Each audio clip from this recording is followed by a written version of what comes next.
राघव को उसके गांव के पास के जंगल से हमेशा डर लगता था। उसके दादा से सुनी कहानियों में उस जंगल को अंधेरे की छाया कहा जाता था।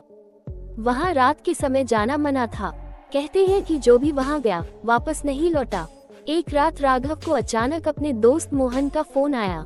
मोहन ने घबराए हुई आवाज में बताया कि वह उसी जंगल के पास फंस गया है और मदद की जरूरत है। राघव ने तुरंत साइकिल उठाए और मोहन की मदद के लिए निकल पड़ा। गांव के बुजुर्गों की चेतावनियों को अनदेखा करते हुए वह अंधेरे जंगल की ओर बढ़ता गया। जंगल के पास पहुंचकर राघव ने देखा कि चारों ओर घना अंधेरा छाया हुआ था। सिर्फ उसकी साइकिल की हल्की रोशनी उसे रास्ता दिखा रही थी। उसने मोहन को पुकारा लेकिन कोई जवाब नहीं आया। कुछ देर बाद उसे एक परछाई दिखाई दी जो धीरे धीरे उसकी ओर बढ़ रही थी। राघव ने सोचा कि शायद मोहन ही होगा, पर जैसे जैसे वह परछाई पास आए उसकी रूह कांप उठी। वह कोई इंसान नहीं बल्कि एक बुढ़िया थी जो बिना पलके झपकाए उसकी ओर देख रही थी।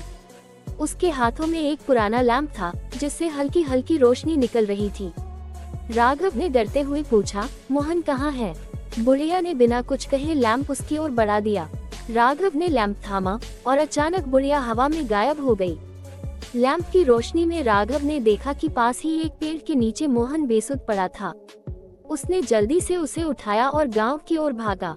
अगले दिन मोहन को होश आया तो उसने बताया कि उसे कुछ भी याद नहीं है, बस वह किसी की आवाज सुनकर जंगल में चला गया था।